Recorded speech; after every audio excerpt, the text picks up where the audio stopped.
We are live.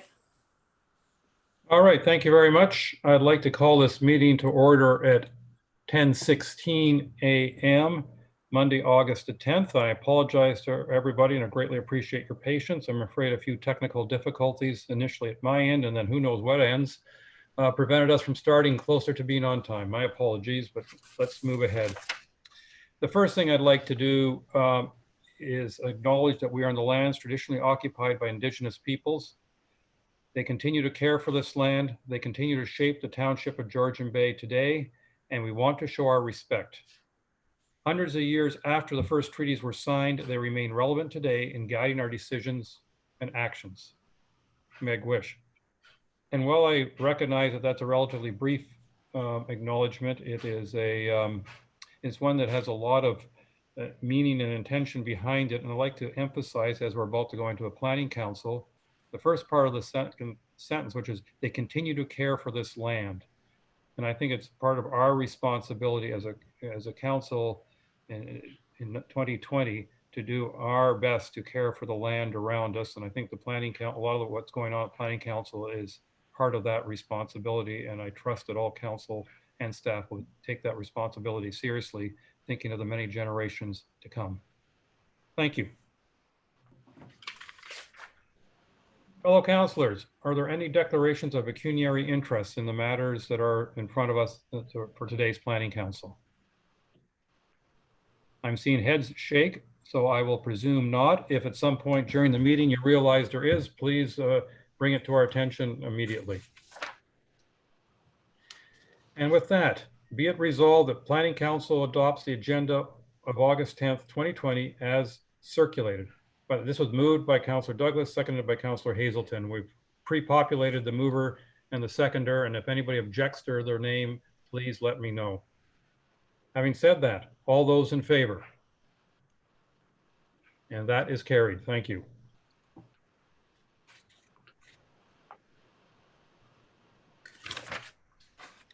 All right. At this point, we are going into the public meeting stage of our agenda. This morning, there is one public meeting scheduled for Shore Road closing applications. I will briefly summarize the procedure to be utilized for the meeting. First, the clerk will advise council as to when, how, and to whom notice of the public meeting was circulated for the proposed Shore Road closings being considered. Next, staff will advise the purpose and effect of the bylaw and provide for any other information that is relevant to the applications, and staff will summarize any correspondence on file. From there, the public will have an opportunity to speak and provide comments to the bylaw being considered. Please be respectful of time and be concise with your comments. All commentators are requested to state their name and address, and it says sign in on the sheet provided. I'm sure in this case, satisfy the clerk with the information you've provided. Council will then have an opportunity to provide comments for clarification. I now declare this meeting to be a public meeting pursuant to the Municipal Act of 2001, Section 25, as amended to deal with the following proposed Shore Road closing bylaw. 2019-11 O'Leary. To the clerk. Notice of the public meeting was published in a newspaper, and notice was sent to the abutting neighbors in the close proximity of the property at least 20 days prior to today's meeting. Okay, thank you. And with that, to our acting deputy clerk, Nicole Kelly. Thank you, Mayor and Council. I have one Shore Road allowance application, 19-11 O'Leary. Karen, if you can bring that up.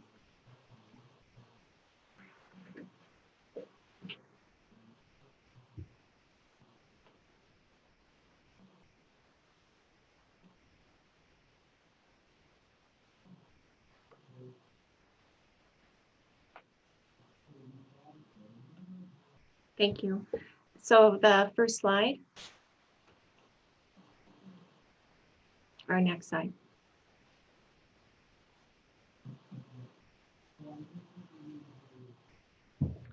Applicant is Elizabeth O'Leary. It is Island 45, 762 6 Mile Lake. The body of water is 6 Mile Lake. The shore road allowance has been requested to potentially build a shed. The shore road allowance is part 1 of 1,595 square meters at a rate of $8 per square meters for a purchase price of $12,760 plus HST. Next.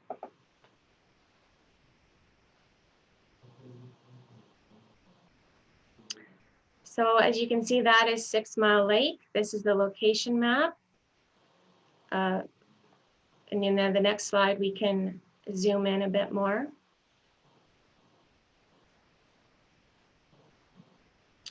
So that is Island 45, again on 6 Mile Lake. And the next slide will show the aerial view. That is the subject property, and the red arrows shows the shore road allowance that she would like to purchase. And the next slide.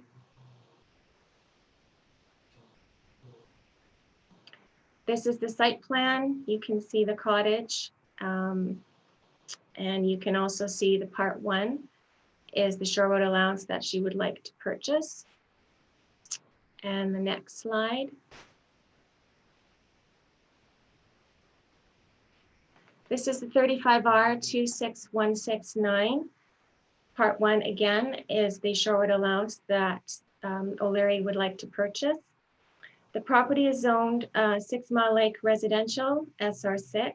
There are no open building permits for this property.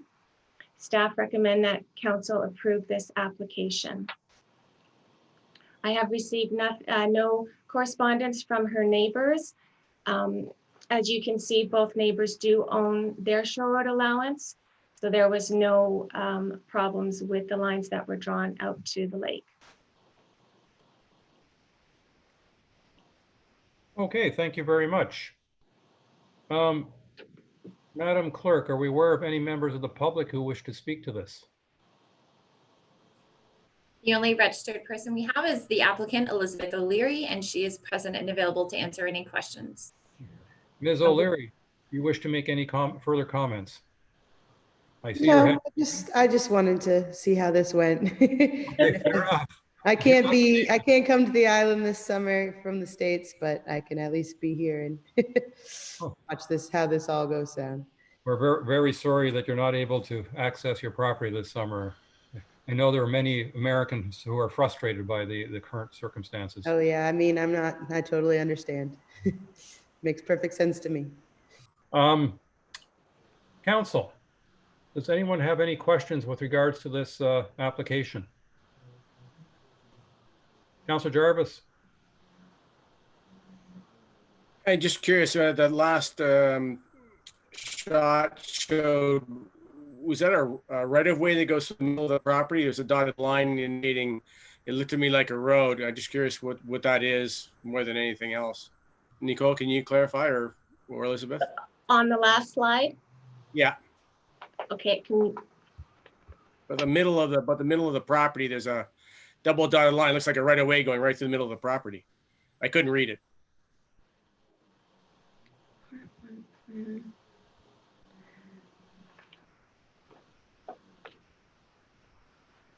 You see what I'm looking at there? Yeah, I see that. I don't think that's a road. Yeah, there's certainly no roads on the island. Of course, I don't know what that means because What does it say, Nicole? As part 1, plan 35, and it references 26169, subject to and M76424. I don't know if Victoria or Jamie can speak to that. I'm not sure. It's typically a hydro right of way. Okay. Thank you. That's all I needed. That's what yeah, it would certainly appear that, and it doesn't, the way I can see it, it doesn't continue on to the actual shore road allowance, which we are considering, interestingly. Correct. Good point. All right. Any other counselors with any questions that they would like to ask in this regard? I can't see everybody's, oh, now I can see everybody's hands, but I don't see anybody's hands. With that, I will read the motion moved by Councillor Jarvis, seconded by Councillor Wienko. Perhaps we should change that if Councillor Wienko has not been able to join us. Okay, so He's here. He's here. Oh, there he is. Okay, so Councillor Wienko is here. Sorry about that. I didn't see him a minute ago. Be it resolved that council passed a closing bylaw to stop up, close, and convey part of the original shore road allowance in front of Island 45 in 6 Mile Lake, Baxter, designated as Part 1, 35R-26169, now in the Township of Georgian Bay, for the purchase price of $12,760 plus HST. All those in favor? And that is carried unanimously. Ms. O'Leary, you have your shore road allowance once you pay the bill. Thank you very much. Thank you. We get back up here soon. And with that, we're ending the public meeting held under the authority of the Municipal Act.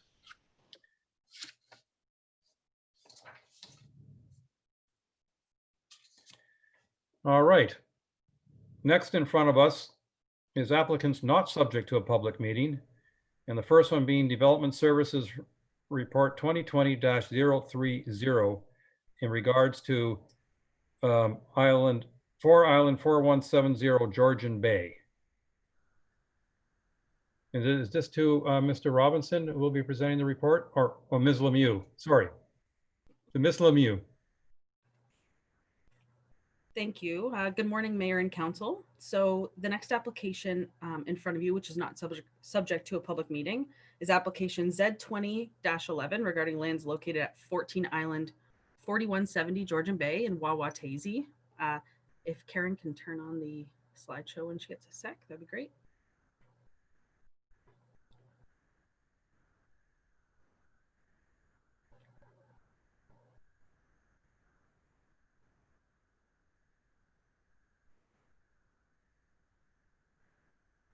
Thanks, Karen. So as you can see here, the subject property is located within the Wawa Tasey waterfront community as shown here on the location map. The subject property is irregular in shape and is water access only. Surrounding land uses include recreational dwellings as well as some vacant land properties. So the property is currently zoned Shoreline Residential Island Type 2, so SRI 2, which does permit residential development. This application is to lift the H2 holding symbol with no change to the current zoning proposed through the application. So the criteria to remove an H2 holding symbol is the completion of a plan of survey to confirm the lot area above the high water mark, as well as the location of the high water mark. You can go to the next slide, Karen. So here we have a screenshot of the plan of survey that was submitted with the application, which includes all of the elements required in order to lift the H2 holding symbol. As you can see in the table below, the subject property meets and exceeds both the minimum required lot area and lot frontage for the Wawa Tasey community. Additionally, the applicant has provided both the 20-meter and 30-meter setbacks to provide a visual to staff that substantial area for future development is possible to meet the requirements of the SRI2 zone, which they do intend to follow. Site plan control agreement is also required on this property to be registered on title prior to the issuance of any building permits, which the applicant is aware of and has already begun the process with township staff. So staff are satisfied that the preconditions for the lifting of this H2 holding symbol have been addressed through the plan of survey submitted, and do recommend that council adopt bylaw number 2020-057. Thank you.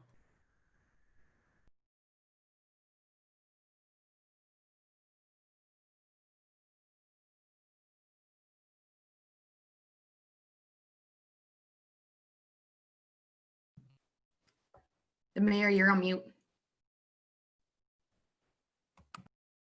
That makes me less effective when I speak, doesn't it, when I'm on mute? Oh, so let me start again. Ms. Lemieux, thank you very much for your presentation. Council, are there anyone who has any questions in regards to lifting of the hold on this property? Councilor Jarvis, followed by Councilor Cooper. I'm curious, just as a general rule, and I'm at the outset, I don't have any objections right off the top with the lifting of the hold on this property. And I have talked to some of the Wawa tasty neighbors, and they don't seem to have any objections either. I am concerned, though. We've had issues in the past with the lifting of holds and a number of things coming to fore after the hold was lifted around site plan, and us having our hands tied as to what we can and can't do. And I'm wondering if at this stage or prior to this stage, something we may have to look at in the future, is the lifting of the hold requirement something that is specifically entrenched in the Planning Act, or is are the requirements for lifting the hold something that we decide for our municipality? Victoria, can you help on that? Through your worship to Councillor Jarvis, to give some clarification. So the specific requirements to lift this H2 holding symbol is outlined in our zoning bylaw. So that H2 holding symbol has listing of what exactly is required to lift that. There are different types of holds that, for instance, our bylaw has and other municipal bylaws have. And there are different holding symbols for different reasons. So there may be different requirements to lift those holds. So this specific H2 hold, those requirements are in our zoning bylaw, which is the lot area above the 177.4 and confirming the location of the high water mark. That's all that's required, but it's not in the Planning Act. Those specific requirements are in our zoning bylaw. Appreciate that clarification. I'm concerned. We don't know enough about this property. Is there anything in the way of type 1 fish habitat, SCR, that needs to be looked at? Any environmental issues that we should be concerned about that maybe we should be looking at before lifting the hold is what I'm getting at here, and what I might be getting at for any future lifts on holds, because we've had this issue come up, and it's gotten quite contentious later on in the process, and really awkward. And it'd be nice to try and nip these things in the bud early as opposed to late, so both the property owner know what they need to come forth with before they get stuck in some legal mess trying to sort out what marshland is good and not good type of thing. Is there anything, so one, maybe we should be reviewing how we look at these holds, and two, my question then is there any way we can take this current situation, defer it until further data, which we may deem required in order to lift this hold, can be done?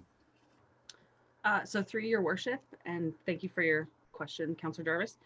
So with this specific application, staff did a thorough review, including with District of Muskoka staff before this came to council to lift the hold, to ensure that there were no environmental issues at play here. There are some, there's a small fish habitat area located to the northwest, I'm getting my directions right, the northwest corner of the property, but the proposed development area is well beyond where that small location is. And, you know, when it comes to the percentage of the shoreline that small fish habitat area encompasses, it's probably about maybe 2%. It's just a small bubble that is identified. But again, they will further exceed the requirements of the 5 meters away from that fish habitat zone that is in our zoning bylaw. Any other issues that came up through our initial review, we already have consulted with the District of Muskoka, and they have confirmed to us that they have no problems with the lifting of the hold going through, and that the proposed development will have no negative impacts on the environmental issues. We do try and look at all of that before this comes to council for review. Thank you. Thank you. Councillor Cooper. So some of my questions sort of are similar to Councillor Jarvis's. I'm glad that we heard that we really don't have to lift a hold until we have everything in place, I think is what I heard. My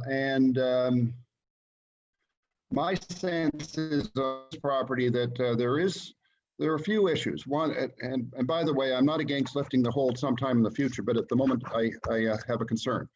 And on the east and west, there's some very narrow channels.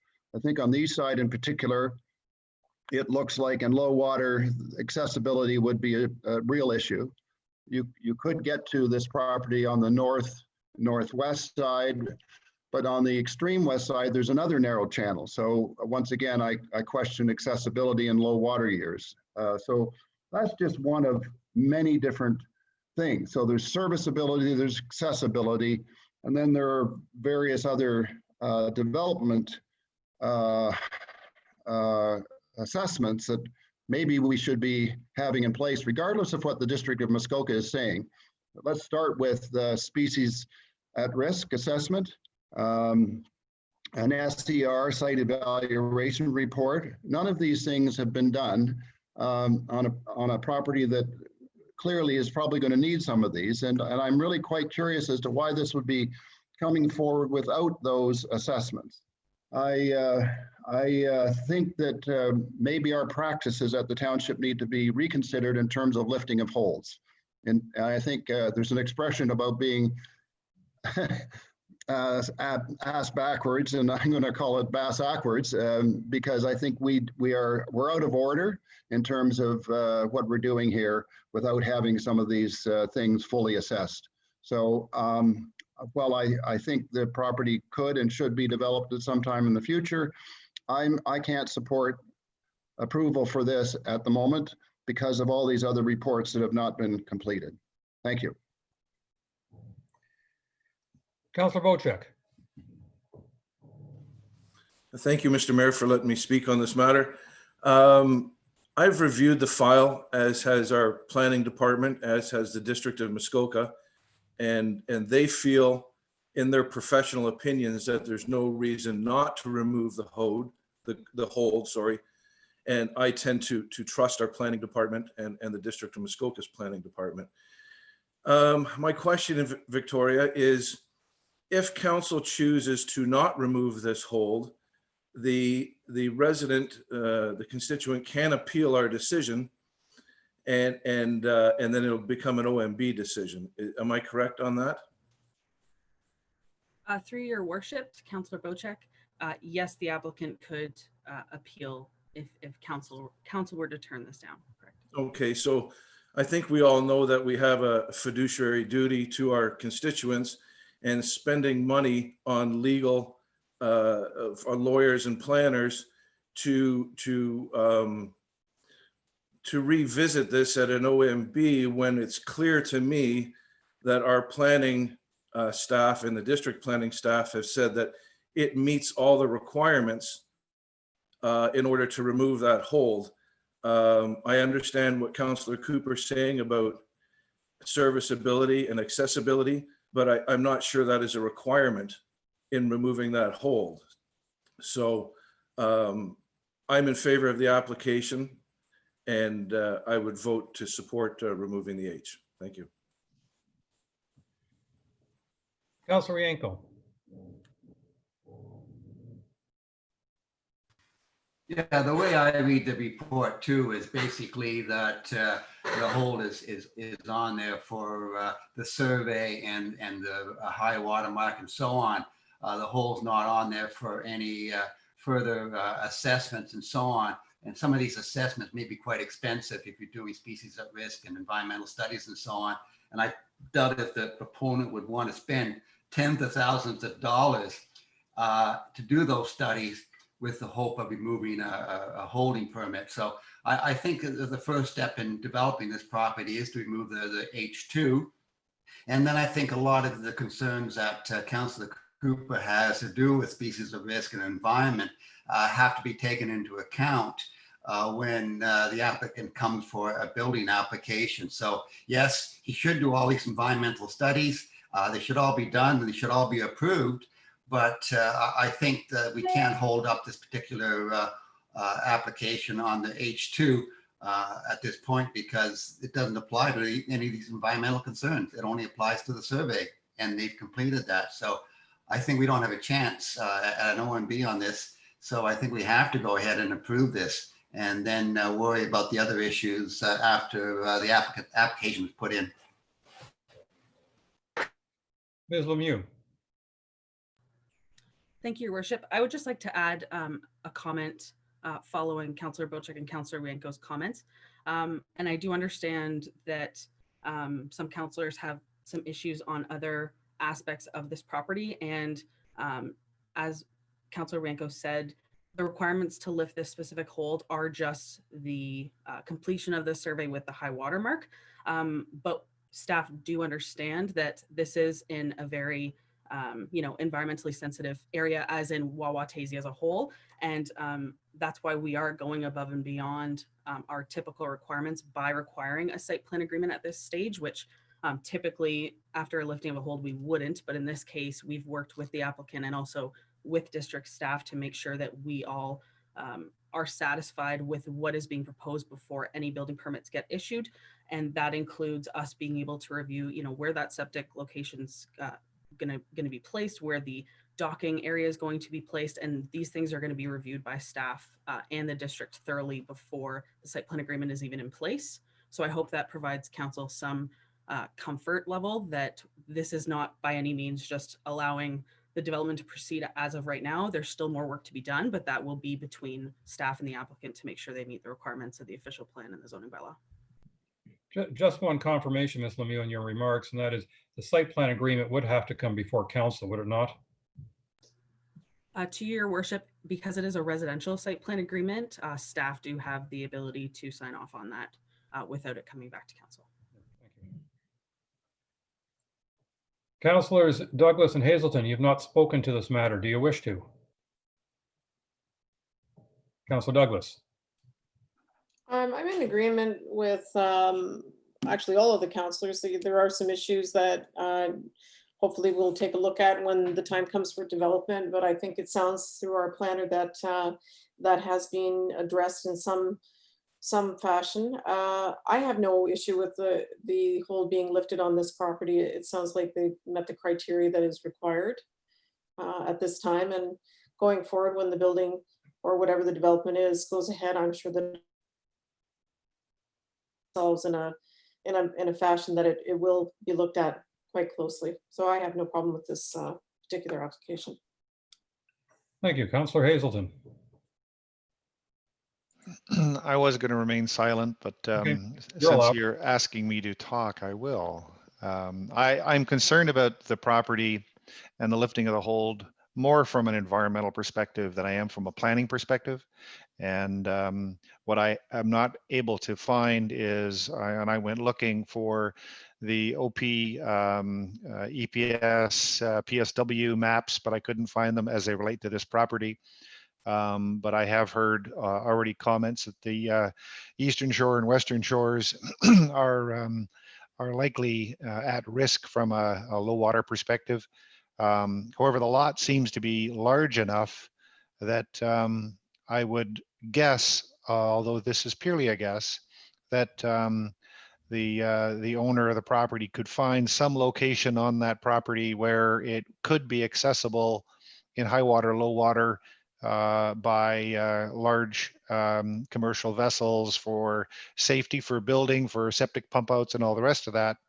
But it's that criteria to me that is far more important than simply does it meet the simple planning characteristics. So I think we as a township need to evolve our OP forward to include these criteria for a lifting of a hold, because it's not simply a matter of planning.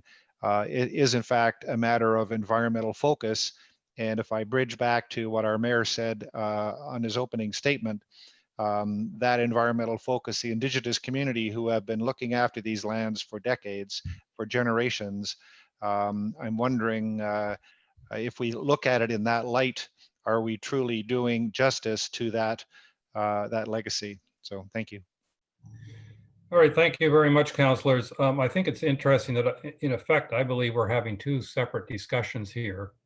The first is the fact that we have holds arbitrarily put on all undeveloped shoreline property because we want to make sure that if anybody's contemplating development, that there's actually adequate space on that property to do the development, adequate shoreline, adequate acreage, etc.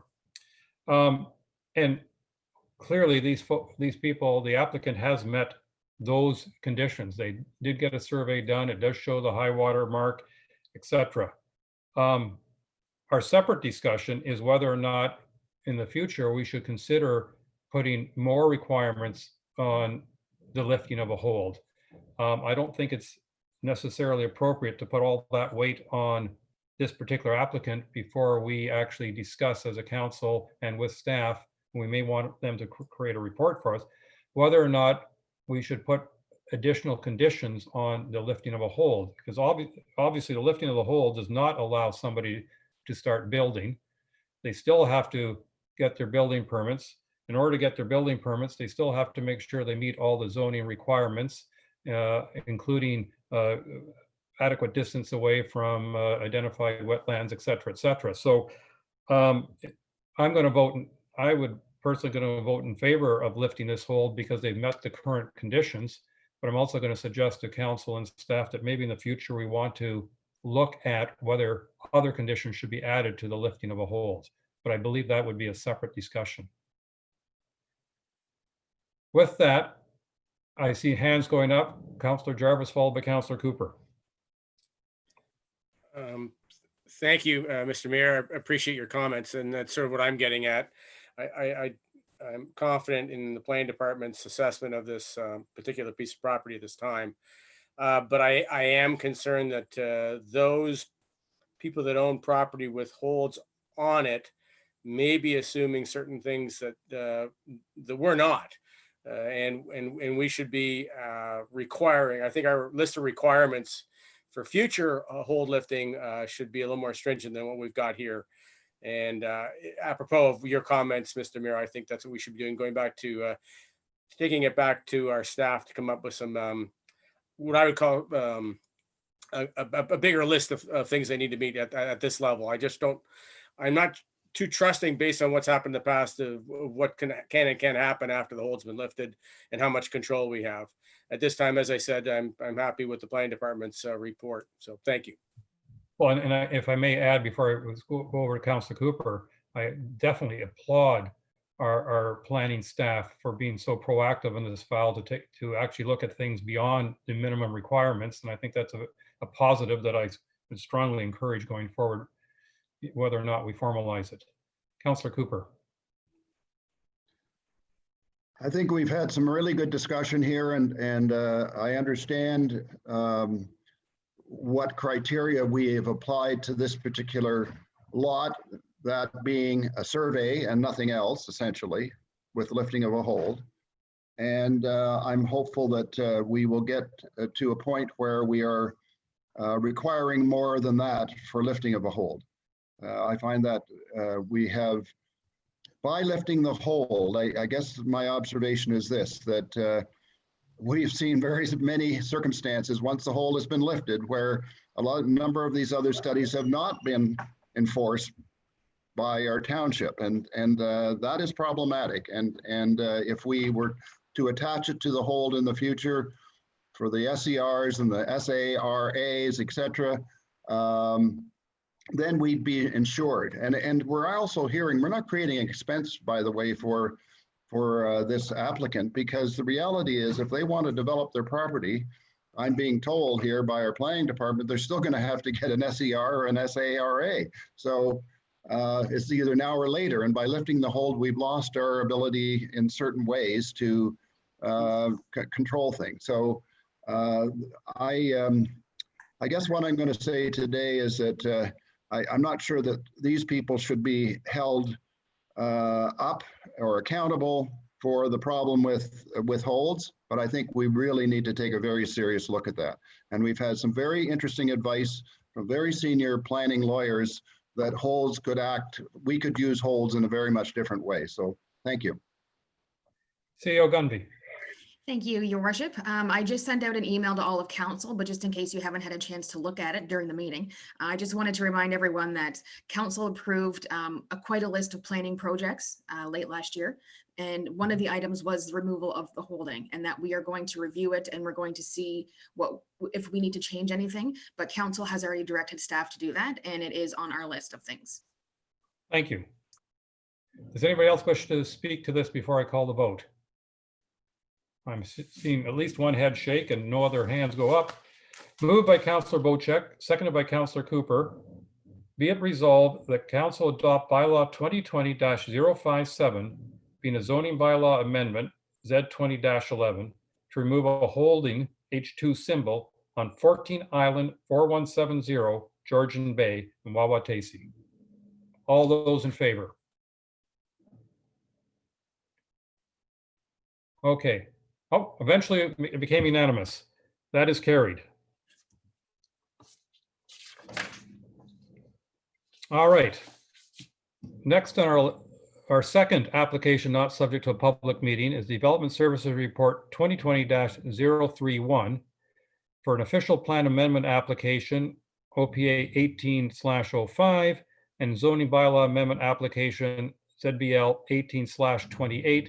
And this is in regards to 2 Island 3850, part of Island 232 of Wawa, Tennessee.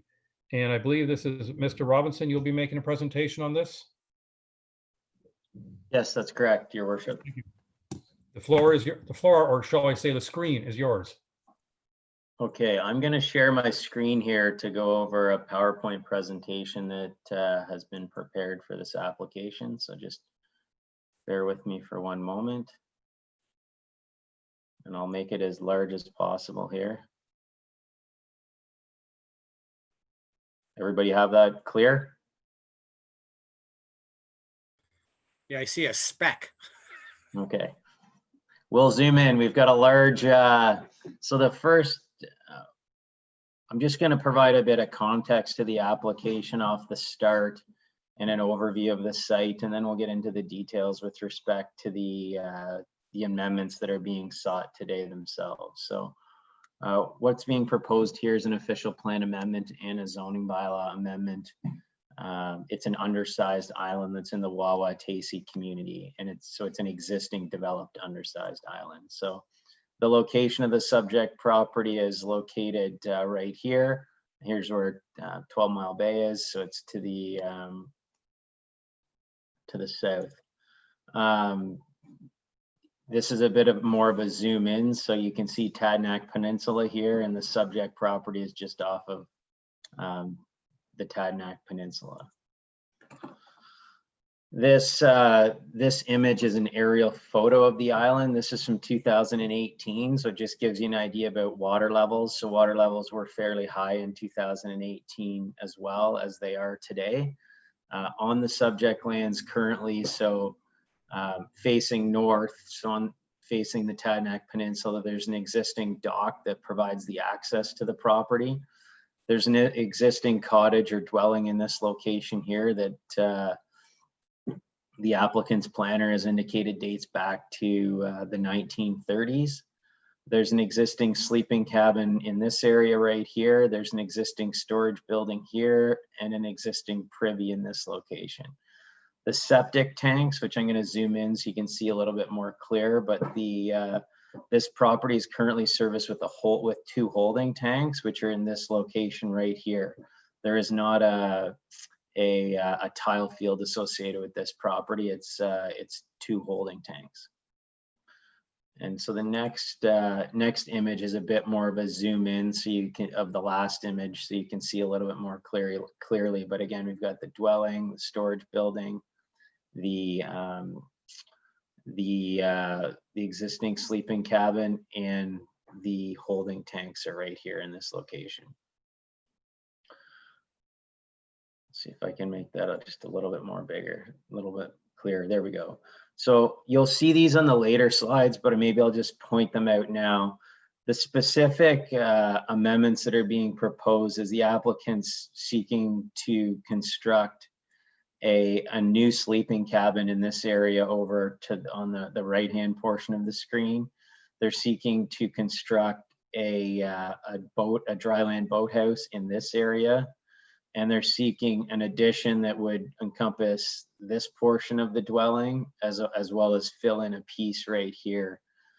In terms of the area of both those additions are about just over 18 meters in size each. So it's about the size of a parking space if I was to put a comparison.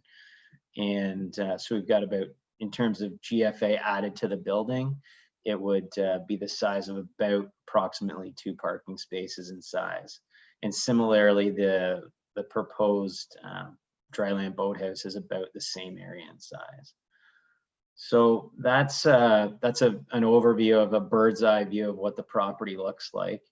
I'm just going to provide you with next a view from the lake, or a view from a boat of the existing cottage. So this is the existing cottage if you're looking from the north. It's an existing one-story cottage.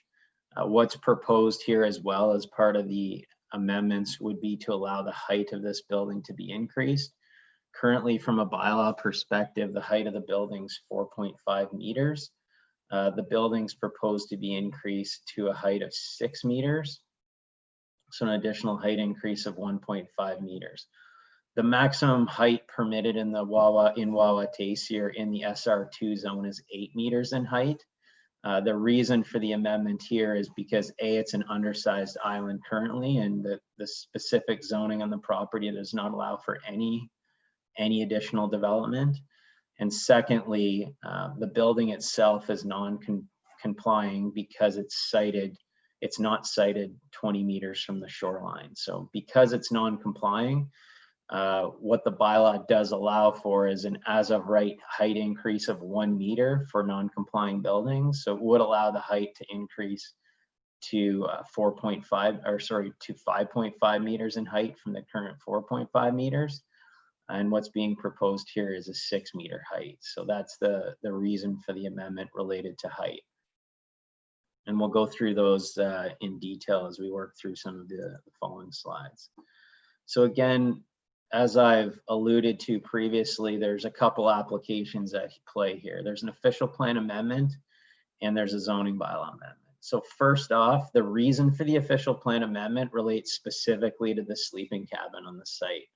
So what's being proposed, as I mentioned on the previous slide, and I'll just go back to it, is a new sleeping cabin in this area. And this existing sleeping cabin is proposed to be converted to a storage building. And that precipitates the official plan amendment, is that in Georgian Bay Township and zoning bylaw, you're not permitted a sleeping cabin in the front yard. And this new sleeping cabin would effectively be a sleeping cabin in the front yard because it is an island property. So that precipitates the official plan amendment. So in addition to the official plan amendment, there's also a zoning bylaw amendment being proposed.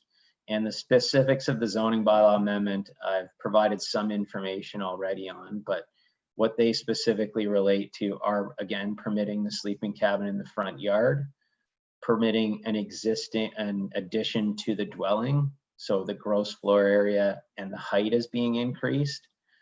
And that dwelling is non-complying again because of its location on the property. And also, again, this is an undersized island. And if this island were not developed currently, it would not be able to have any development on it based on its size. But the starting point is different here because we do have an existing developed property. But notwithstanding that, the zoning is very specific. It does have the SRI 2-51 zoning, which, if councilors may recall, that's the zoning that's applied to the small islands in the property that have existing development that are, it's basically the you've got what you've got zoning. And if you are proposing any modifications, you're required to apply to council for a zoning bylaw amendment to do any changes to the site. In addition, the applicant is proposing a new dock and a dryland boathouse. I did provide some, so the dock location is the inlet, the dryland boathouse is in this area with a proposed dock that would project from that dryland boathouse. And then also to increase overall, there's an increase in the maximum permitted lot coverage that's proposed to facilitate the proposed development. Maximum lot coverage in the Wawa Tasi in the SR2 zone is 5%. And I'll get into provide some additional details about that in a moment. So in terms of process, the applicant did provide an application. They provided a planning justification report from Mr. Anthony Usher, who is a professional land use planner. There was a site evaluation report prepared by an environmental consultant that did consider the various aspects of the site, species at risk information, and fish habitat information associated with the site. the public meeting was conducted on February 11th, 2019. There was a number of comments prepared and provided by neighbors through that process. And though comments from that meeting and following that meeting have been reviewed by staff in preparation of the staff report. In terms of our understanding is that following the public meeting, the applicant has been in contact with the association and some of the members of the community, and they have tried to undertake a few modifications to the proposal to address the concerns of the proposed residents based on the feedback and the responses that have been provided last week and over the weekend from many of the neighbors and the associations. It appears that there hasn't been success by the applicant in obtaining support from neighbors and from the association. So there have been a number of letters of opposition, both from the Wawa Tasty Association and from the neighbors or nearby landowners with respect to the application. And in general, I'll just sort of summarize the concerns now. The concerns generally relate to a concern related to the septic situation on the property, the location of the holding tanks, and concerns with the ability of those existing infrastructure to appropriately service the development on the site, and potential environmental concerns associated with the holding tank, its locations, and also the pipes that lead to those tanks. So that's one area of concern. Another area of concern is the fact that it is a small island, that there are restrictions on development or additions or additional development associated with a small island such as this. And there's concerns that the proposed amendments would lead to the overdevelopment of the site and would result in development on the site that is not in character with the surrounding neighborhood, and is also takes away from the aspects of the official plan that relate to preserving vegetation and preserving the character of the area related to the rockiness of the area and the windswept trees. So those are generally the main concerns associated with the application that have been expressed by the association and by residents. So in terms of the next bullet on this slide relates to a building code commission requirement. So following the public meeting, the planning department and building department were concerned that even if an application was approved, that the building official would not be able to issue a permit for the proposed additions as the site is currently serviced by holding tanks. There's a maximum amount of additional floor space that is allowed to be added to a dwelling that's serviced by holding tanks. And on that basis, the applicant was recommended by staff to contact the Ontario Building Code Commission and determine whether or not the additions for the proposed cottage could be appropriately serviced by the existing holding tanks. So there was an Ontario Building Code Commission decision issued, and that commission did indicate that a building permit could be issued if council were to approve the zoning bylaw amendment for the addition to the cottage, and as well if they were proposed, if council approved the official plan amendment and the zoning bylaw amendment pertaining to the new sleeping cabin. So from a code perspective, the holding tanks are appropriate to support the development that is proposed by these applications. And then where we are today is we have a staff recommendation report that was part of the application package. The staff report considers two development scenarios. So it considers the full scenario that includes the official plan amendment and the zoning bylaw amendment. And the report also considers a scenario that removes the official plan amendment, does not include the sleeping cabin, and does only include the additions to the cottage, the increase in height to the cottage, and the dock and the boathouse in the associated amendments that would go along with those various modifications to the structures. So the report considers those two scenarios.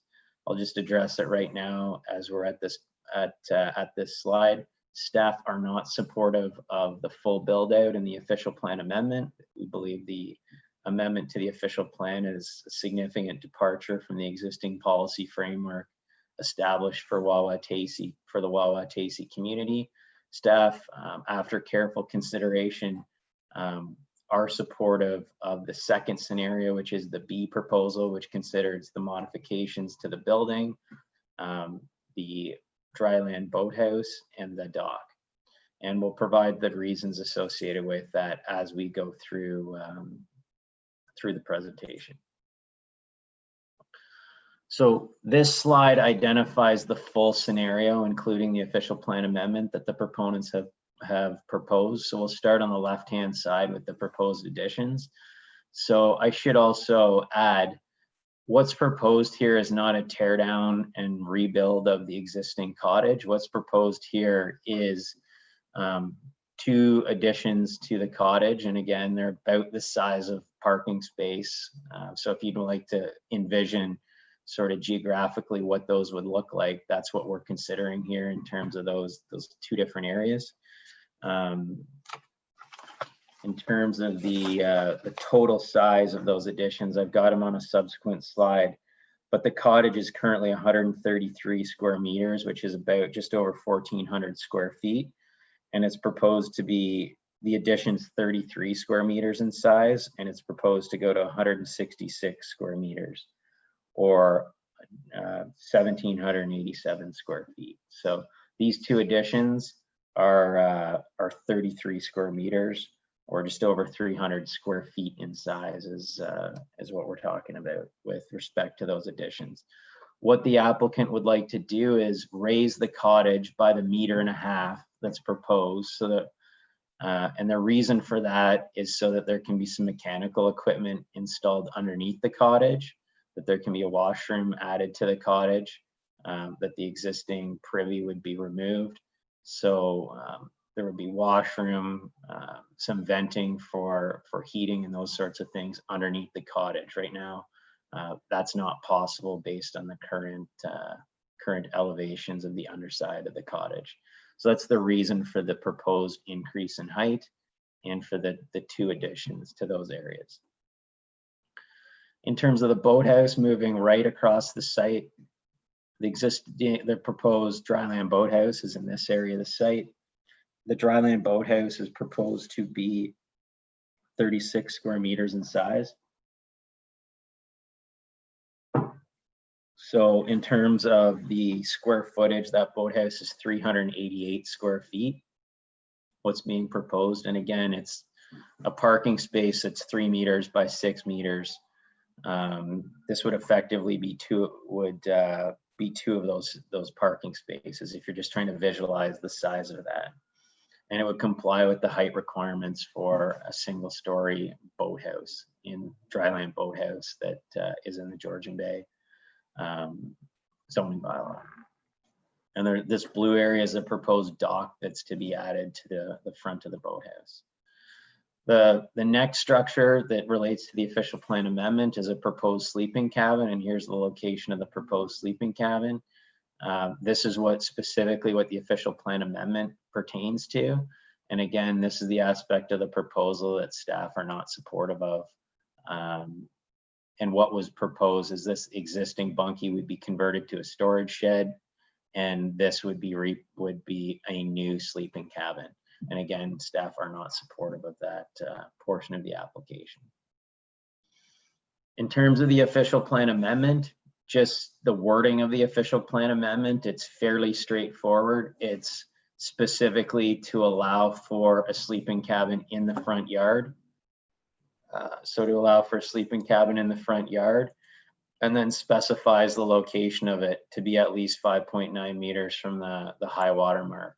And the sleeping cabin would have to conform with every other relevant policy of the official plan. So that's the proposed language for the official plan amendment, but again, staff are not supportive of that, of that portion of the application. Just in terms of the zoning bylaw amendment, so some specifics about what's permitted on the site, what's existing, and what's proposed to be increased. So the GFA, or gross floor area of the dwelling, is proposed to be increased to 166 square meters. I mentioned that's a total increase of 33 square meters for those two additions, the two proposed additions. The building height is proposed to increase to 6 meters from the current height. The proposed front yard setback for the sleeping cabin is 5.9 meters. The bylaw does require 20 meters. Again, staff are not supportive of that component of the zoning bylaw amendment or the official plan amendment. The lot coverage, based on the sleeping cabin being included, is proposed to be 5.9%.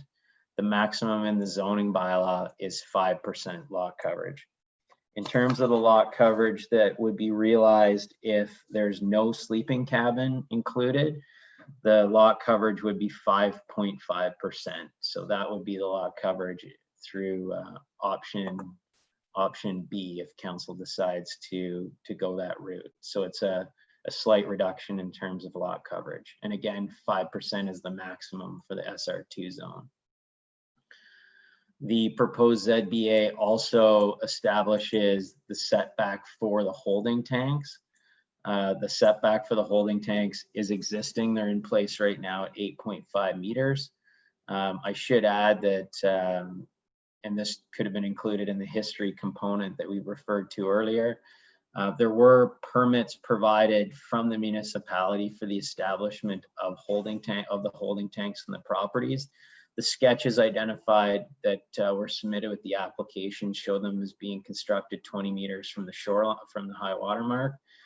Based on the site visit and the survey information, they were not constructed 20 meters from the high water mark. They're at 8.5 meters right now. I've got some pictures later on in the presentation that show the location of those holding tanks on the site.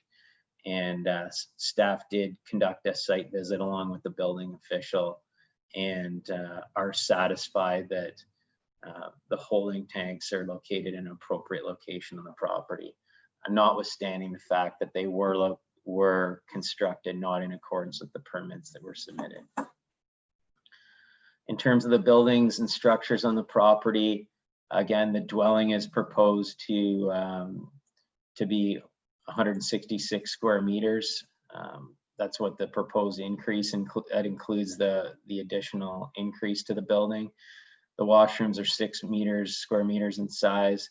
Storage sheds are proposed to be 20 square meters and 6 square meters in size, and that would include that existing sleeping cabin being converted to a shed.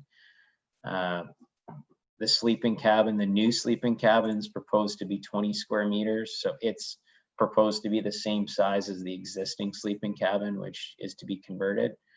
The Dryland Boathouse is proposed to be 36 square meters in size, and the existing dock is 65 square meters, and the new dock is proposed to be 21 square meters in size, and that would include the dock and the ramp.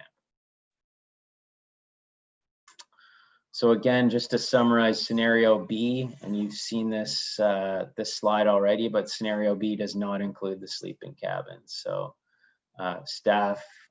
in the staff report, staff have identified support for scenario B, which includes the 2 modifications to the dwelling, the Dryland Boathouse, and the dock, but not the sleeping cabin. And again, the location of the septic systems are roughly in this area here. So again, this slide just summarizes the modifications that we saw on the previous slide, but we've struck out the aspects that were in scenario A that are not included in scenario B.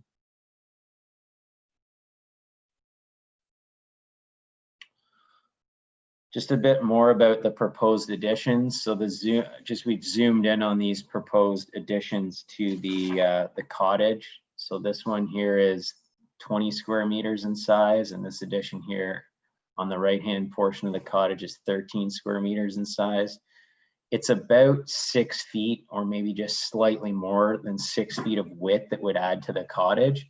And take note of that, because when you look at a few of the pictures on the subsequent slides, I think it's important to understand the additional impact when viewed from the lake. So the width of the cottage is effectively, when viewed from the north, being expanded by about 6 feet. It's not proposed to be expanded in width to the west, just on the eastern side of the cottage.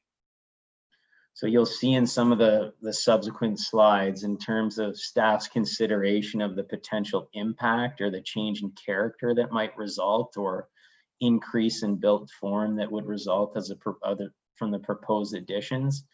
When viewed from the north, which is where generally the direction of other cottages are that are in proximity to the site, it's a very small addition to building width. And this proposed extension to the front of the cottage does not, we believe, increase the massing at all with respect to the proposed amendments. What would increase the massing is 6 feet in massing on the east side, and then also the height being increased by about 1.5 meters. So that's those are the increase in massing that council should consider and that staff have considered.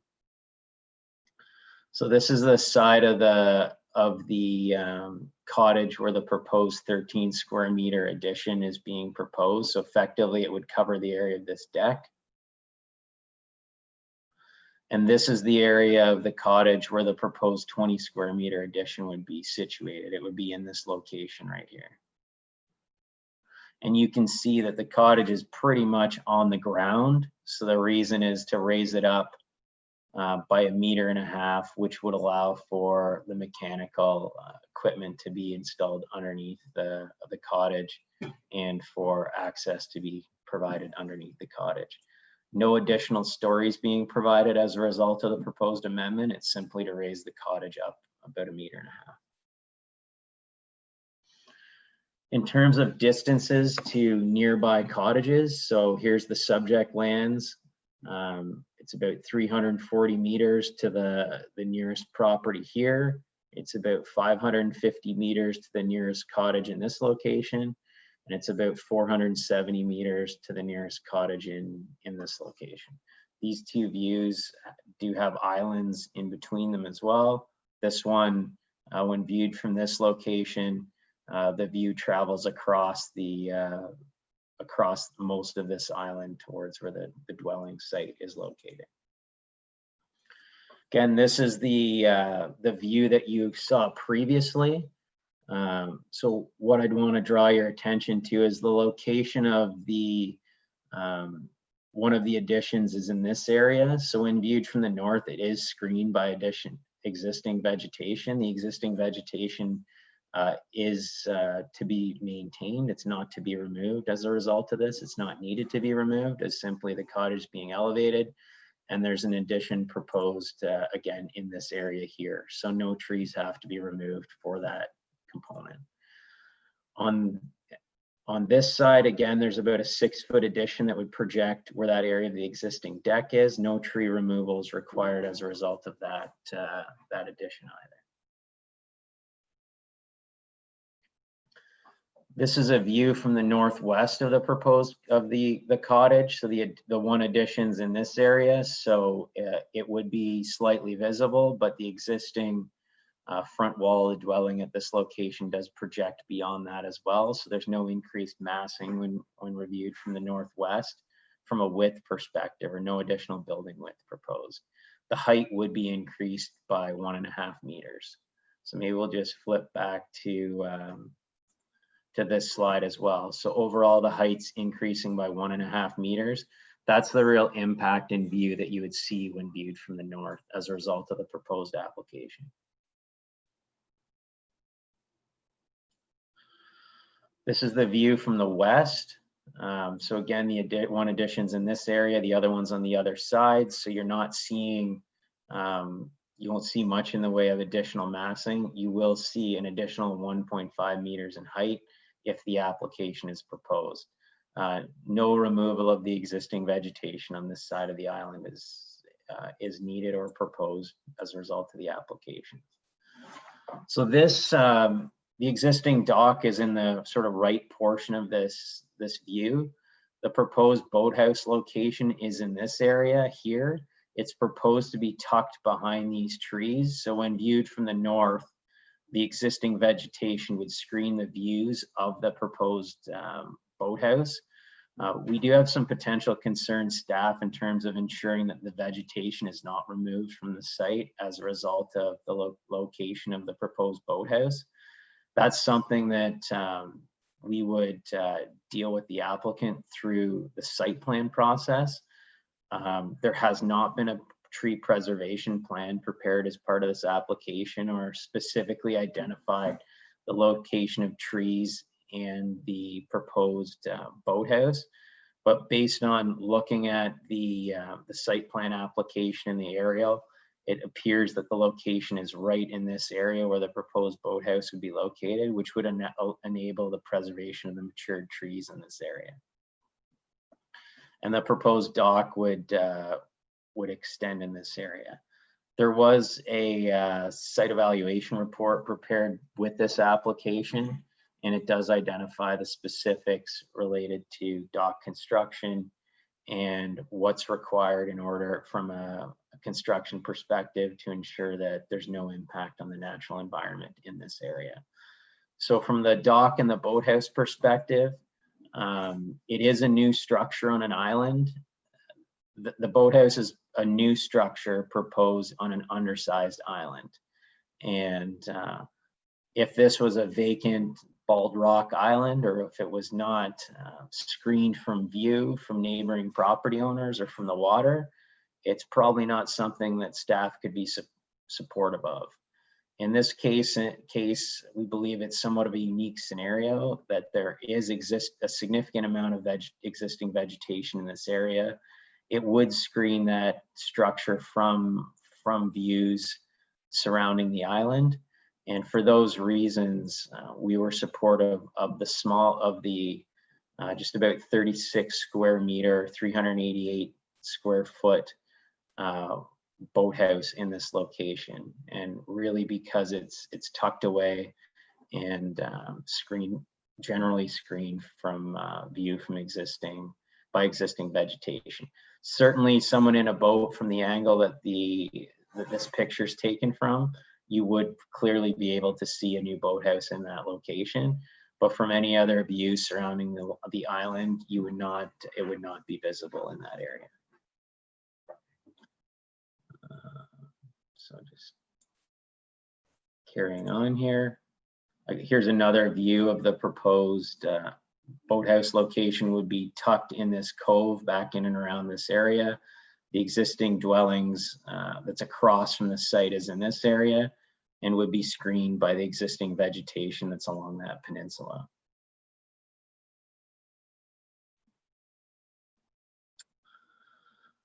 So that more or less completes the presentation.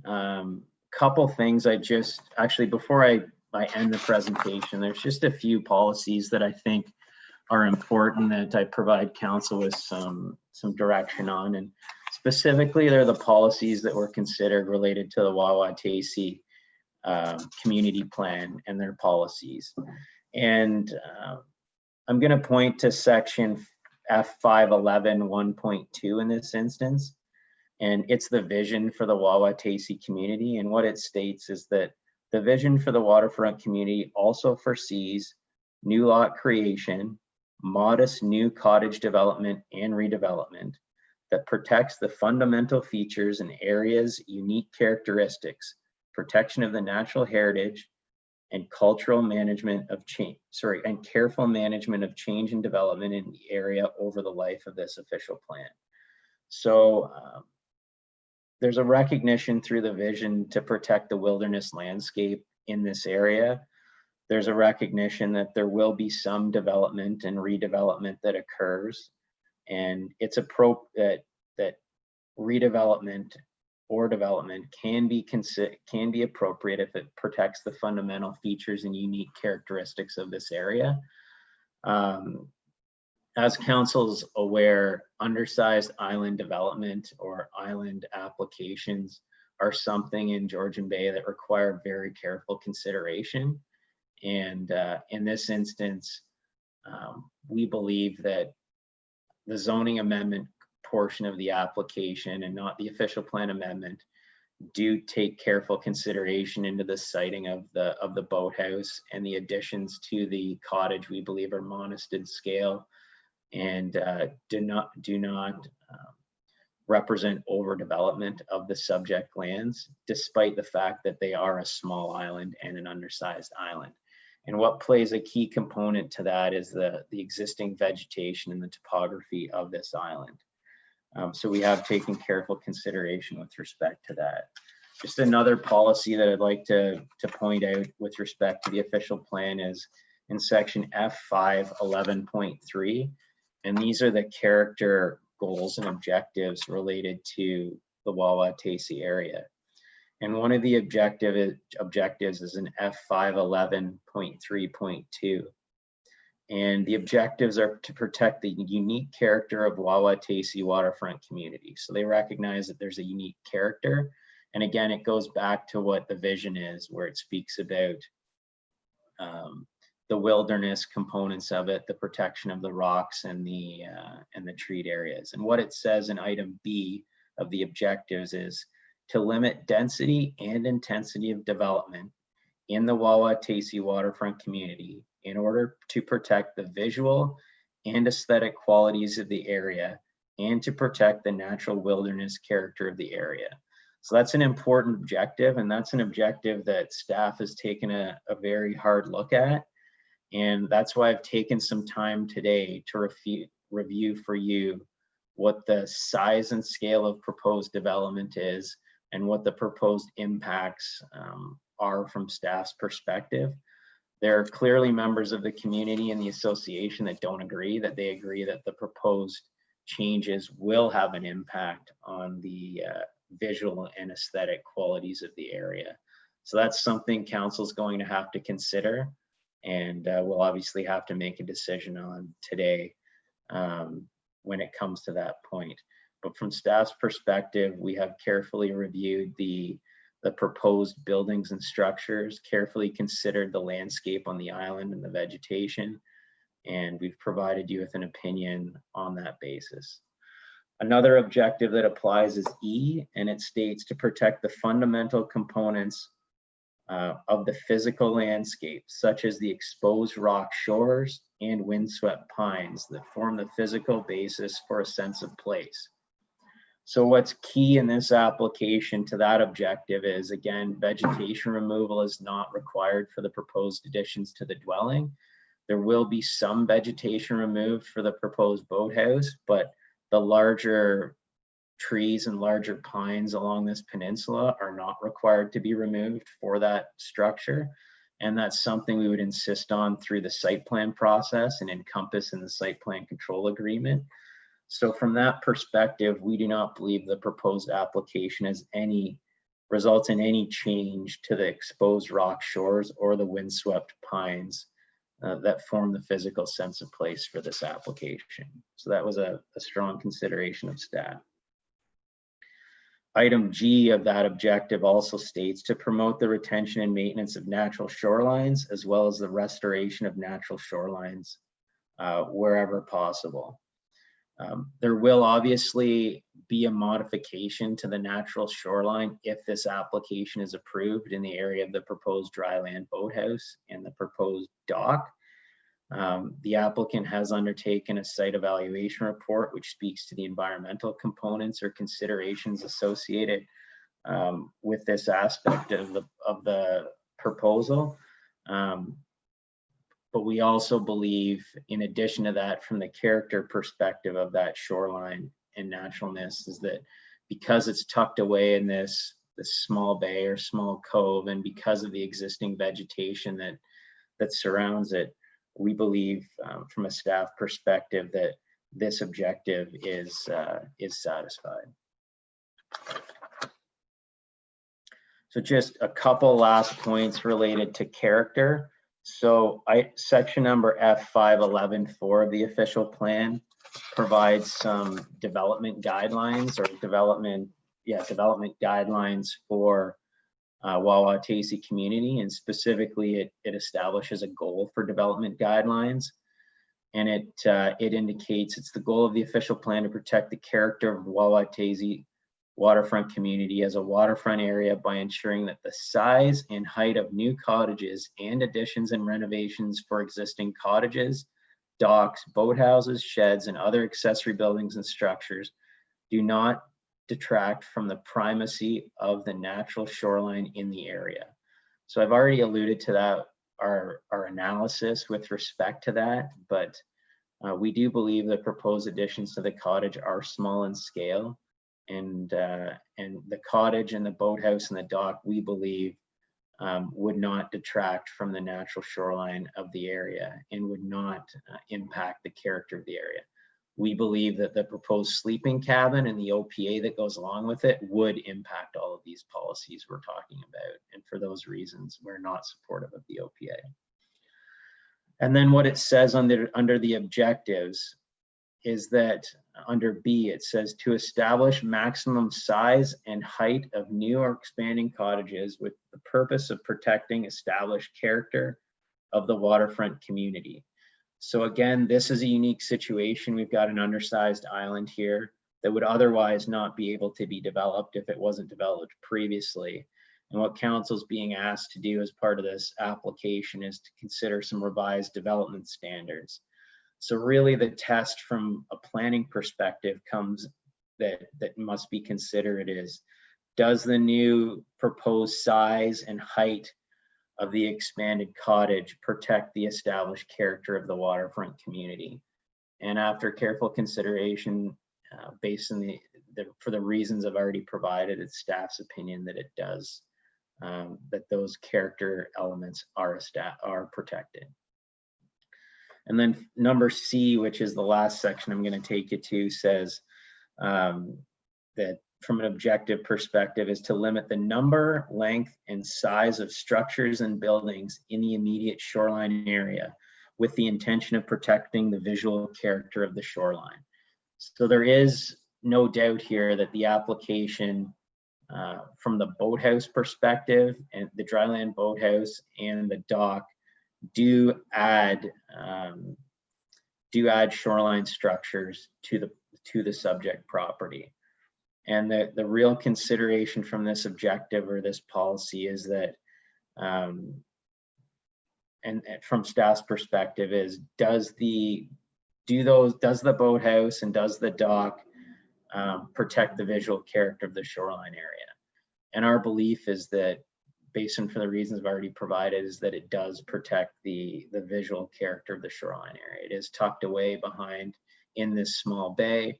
The dock and the Dryland Boathouse will only be visible from a small area when around the island. And that's one of our key reasons why, from our perspective, it would conform with these policies of the official plan. So just finally, in terms of the distances, there's one slide I want to go back to, is the impact of the proposed additions and the impact of the boathouse and the impact of height and the additional building width. Based on the distances from the nearby residents, and the impact in the change in height being 1.5 meters and the six foot or 2 meter additional width to the cottage when viewed from this area, we don't believe that will be a discernible difference in building massing when viewed from any of these areas surrounding the property. Certainly, if you're sitting in a boat just offshore, you would be able to tell the difference in size of the proposed cottage. But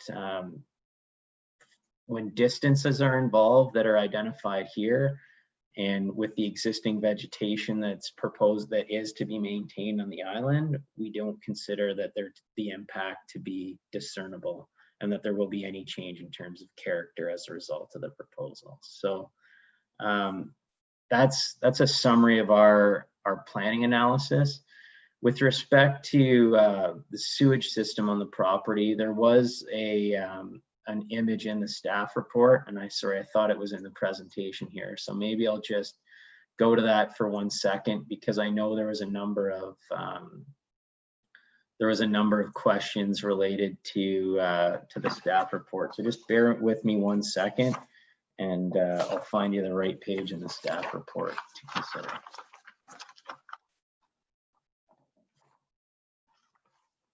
So it's at page 25 of 34 of the staff report, and it shows the location of the septic tanks on the property. I'll see if I can just bring this up for you. I'm just gonna have to stop screen sharing for 1 moment, and then I will bring that, provide you with a copy of that.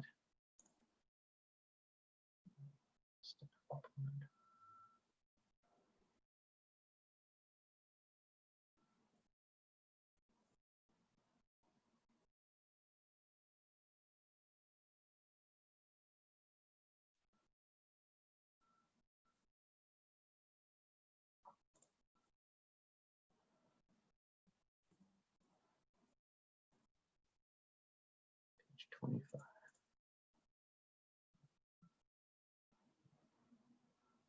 It's page 42 of 68-page report for anybody who wants to look themselves.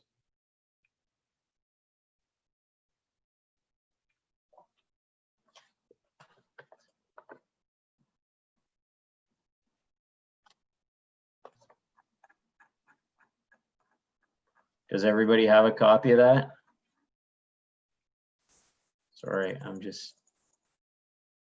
oh, here we go. Here, I will just screen share, just 1 moment.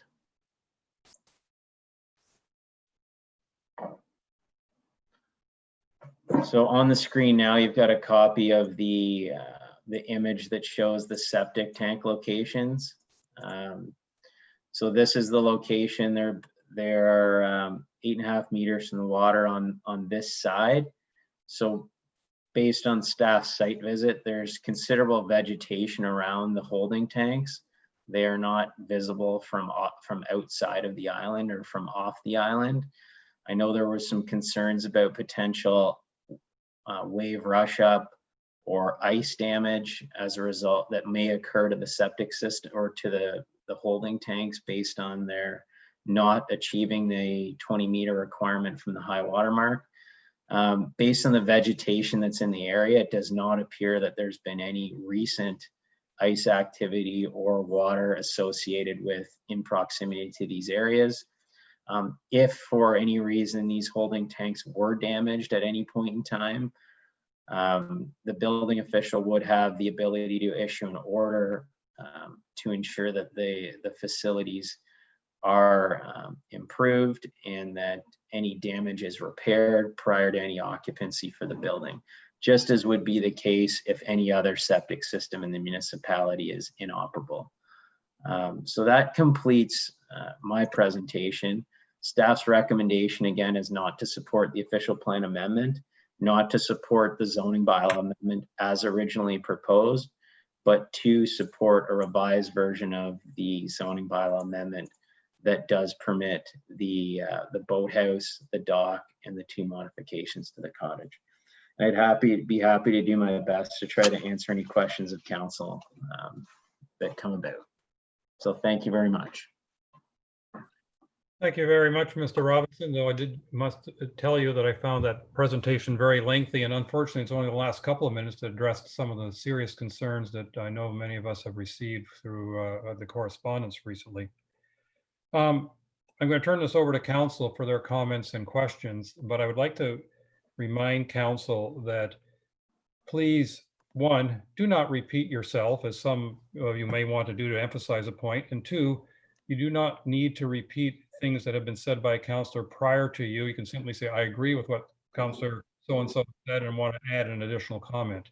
I'm doing this in the sense that, you know, we've got to get this meeting over with before we get to want to have dinner. So with that, I see Councillor Bochek's hand up. I see Councillor Cooper. I see everybody's hand up. So we'll start with Councillor Bochek. Thank you, Mr. Mayor. I'm able to be heard. And thank you to Jamie and the planning staff for bringing us this in August and not in January. It did give me the ability to visit the site from the water, get the view from the canoe, and form an opinion. First question is of clarity to Jamie. Jamie, can we do an official plan amendment that is site specific, or would it be an amendment to the official plan bylaws that would make it site specific? And my reason for asking this is if there is an OP amendment done, it would seem to me that this would open up a Pandora's box of other people using that as precedents and putting sleeping cabins in the front yard. So I know an OP amendment is very expensive, very timely. And my question to you is, would it be an amendment to the Wawa portion of the OP that would be amended, or would it be the bylaws for the township that would be amended? That's my first question. I have something supplement to that too. So through your worship, it is an amendment. The Wawa policies are incorporated into the township's official plan now. It's not a standalone document anymore. So it would be an amendment to the official plan, but the portion of the official plan that applies to Wawa. But it is a change to the plan, and anyone can apply to amend the official plan at any point in time. Okay. Thank you for that clarity. Secondly, is to do with the holding tanks. In the past, it's come to us, and we understand that the building code, which was what was referred to, does allow the holding tanks in this area under the current conditions. Of course, with the further development of this island, I'm not sure that is really fitting. In the past, our CBO has stated, if there's the ability to install a septic system on an island meeting the setbacks, that holding tanks will not be allowed. And that with the further development of this property, I'm wondering, is there, or have we discovered that there is room for a proper septic system so that the holding tanks could be removed? And we would follow in line with what our building department says is true, where if you have the ability to install a septic system, holding tanks are not allowed. So through your worship to the councillor, on this island, there's not an ability to install a traditional septic system. That is the reason why holding tanks exist and why they're there now. So no, you cannot put a septic system on this property. Okay, thank you. And I'll let my fellow councillors ask questions and I'll learn from them as well. Thank you. Councillor Cooper.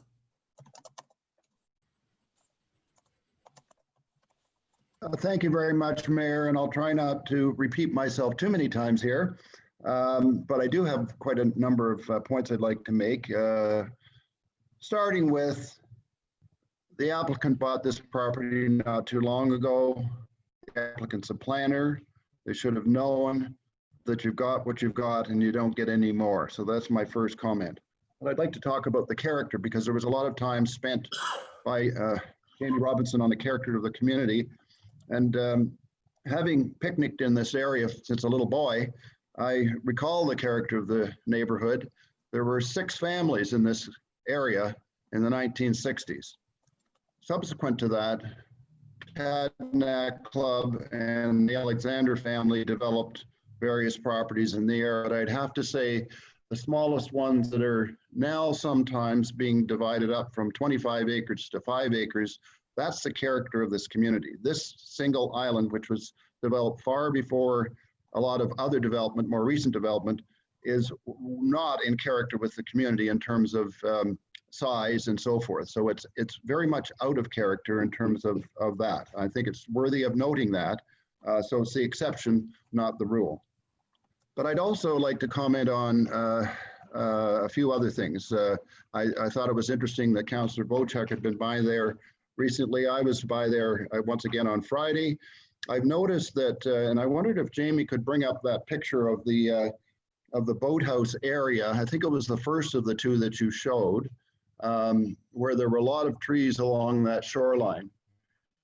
Today, on Friday, so this is a picture that was number 21, or I think 21. That one there. That one. So yes, that one there. Or this one here. No, the previous one. Okay. A number of trees in that area are turning brown. Do you know why? Because the roots are flooded. And why are the roots flooded? Because there's water running between these two islets. So I propose that there may be some issues with the accuracy of the survey. If there's water running through there and those trees are dying, we've got some other issues. So some of these trees have actually turned brown. Not a lot of them, but they're starting to. And if you can just look at this picture, you can see that a lot of the vegetation is flooded, and in due course, it will be dead. So I think it's worthy of noting that. Further, I think there's some other sort of pieces that are important. If we could go, Jamie, to, I think it's the first slide that you showed, which was sort of at 10,000 feet, a picture of this area and this island. I think it's important for people to realize the exposure of this particular island. If you look out towards the opens of Georgian Bay, this island is at the top of Big David Bay without any obstruction in front of it. So any southwest wind would blow right at this particular place. So even with wave uprush, we had last Halloween 4-meter high waves out on Georgian Bay. They were recorded at the Western Islands, but if they weren't 4 meters here, they might have been 2 meters. That's a lot. Ice can break up in the spring.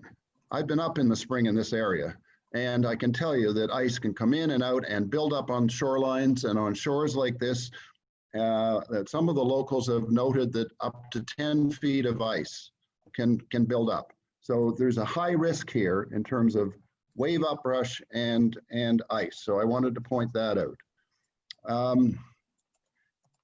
I guess from my perspective, this is a property that's pretty clearly one which should be considered that you have what you have and you just don't get anything more. I am very disappointed to see where the septic tanks, the holding tanks have been placed. I think they could have been placed in a better location, which is right beside the cottage. They'd be much higher and further set back, and they're not there. So that is concerning to me. As far as additional space is concerned, Jamie, you're referring to a parking space. I think of a parking space as flat and not visually important. That's a footprint. I'm talking about cubic feet here and massing, and I think that is something we didn't need to consider, because a visual of a parking space is a little bit different than the mass that we might see here.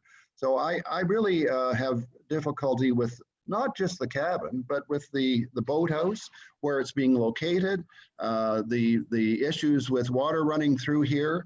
I have an issue with the survey. We've had issues with a particular surveyor in the past in terms of septic systems that have been located, and then we find out that, oh gee, the survey changed. So I'm not convinced that this survey is particularly accurate, particularly given the current water levels. I think there's water running between these two islets right now. So I think we've got a lot of risk here, and I can't support any of this. Thank you. Okay, thank you very much. I think I had Councillor Douglas next on with the hand up. Thank you, Mayor Coetzee. Very interesting comments from both our councillors. And again, I'd like to thank our planning department for their extensive reporting on this.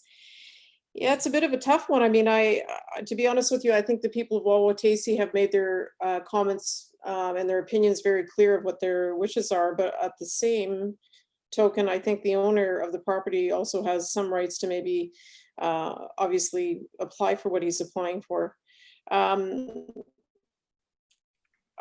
Yeah, I have not visited the property, so it's very difficult for me to actually say what what the visual is on the two pieces where the water may be reaching, as Councillor Cooper has brought up. I'm not really in favor of portions of this application. I am in favor of possibly the small renovation to the dwelling itself, as I think that's minimal, and I think the impact would be minimal and probably would provide a little bit more comfort for the people using the property without too much visual impact. And also, I think the property is well treed in that particular area, at least on the one side, and the massing would be very minimal. I'm not so sure I'm in agreement with the boathouse and the extra dock, just due to the fact of the water. I do think the location itself visually looks like it's fine, but the conditions of Georgian Bay do lend itself to having quite a bit of ice and so on, which that may be just a problem for the owner and not really for anyone else. So I'm a little bit torn on that, and I'm interested to hear what other councillors have to say and other comments that come up. But that's my comments at this point. Thank you. Mr. Robinson, I'm wondering if you could end the screen share and get our faces a little bit larger, because I think you're the one. Yes, thank you. I had Councillor Jarvis next, but I'm sure Councillors Hazelton and Wanko also had their hands up. So there's Councillor Wanko. So Jarvis, Wanko, and Hazelton, please. I'll be brief because my thinking is in line with Councillor Cooper's on this. And I go back to the statement that was made by Councillor Cooper and very early in the presentation by Jamie Robinson about you've got what you've got, and that's it. The additions alone to that cottage, just the additions to that cottage alone are a 24% increase in the size of that cottage. By the time you add the boathouse, it becomes a 50% increase in floor area. I think that I've got that right, pretty close to anyway. The island is too small. It's now 2 islands. I'm in agreement with Councillor Cooper in that regard. The island was too small as it was. Now it's 2 islands. Can you only imagine how small they are? I deal with this every day, looking at from my dock at the small islands. And believe me, I don't think anybody wants to have to deal with the consequences of allowing any further development on this island in the future. I think he should be happy with what he's got. He knew what he was getting when he bought it, and that's that. The only other comment I have to make is with regards to the increase in the height. I cannot for the life of me imagine what mechanicals he would need to put underneath that cottage that requires a height increase. Mechanicals that he already has within the cottage envelope itself, such as a hot water heater and a pump. That blows me away that he would want to do that. So it's a quaint little cottage. I would love to be able to visit a cottage like that, and as is. And it fits the neighborhood in that regard. The issue is, once again, that island size precludes for me absolutely any further development of any kind on that island. Otherwise, again, my thinking is in line with Councillor Cooper's. Thank you. Councillor Jarvis, I appreciate your brevity and your clarity as to where you stand. Thank you. Councillor Wanko. I'll do my brevity and clarity too. I don't think there's any appetite among the councillors here for the boathouse. I do think that the changes to the main cottage are acceptable. And so I would support the minor changes to the cottage, but I wouldn't support the boathouse. So I don't know if there's an appetite for the majority of council just to approve the renovations to the cottage itself. Jamie, question to you. Were there any major concerns about the changes to the cottage? I read all the material, but I didn't really see a lot of concerns about the changes to the cottage only. Is that still a contentious item? Through your worship to the councillor, obviously the comments speak for themselves, and I don't want to try to paraphrase what they say. The comments from the associations and from the neighbors, though, were that they do not support anything on the property. So it didn't specifically break down cottage, boathouse, or anything else, and that's my review of those comments. But they do speak for themselves. Just one thing I'd like to maybe point out, because staff did look at the option of just the cottage with no boathouse and have done a bit of analysis around that. And I know that was a that's a comment from 2 of the councilors so far. So if just the cottage addition were proposed and or were approved with no boathouse, the lot coverage would be 4.6%, which would fall under within the 5% maximum permitted lot coverage within that SR2 zone. So it would fall within those requirements. So it still requires the amendment, obviously, because the zoning on the property does not allow for anything to be added right now, but it would meet the SR2 zoning in terms of lot coverage. Okay, so can I ask for an amendment to the resolution and see how it flies? I'm wondering, Councilor Wienka, if you might delay that until we finish the first round of discussions, because I think we're going to have to talk with our clerk about proper procedures and how we can and cannot approve portions of this application if we are so inclined. Councilor Hazelton. Thank you. So I'll try to be brief as well. I'm siding very strongly with Councillor Cooper and Councillor Jarvis and their concerns. One thing that I do think that we want to be aware of here is we've had an incredible outpouring of community concern raised and written communications raised on this matter. And it kind of escapes me that why we would be thinking about supporting the applicant when all of the community appear to be in harmony against this applicant.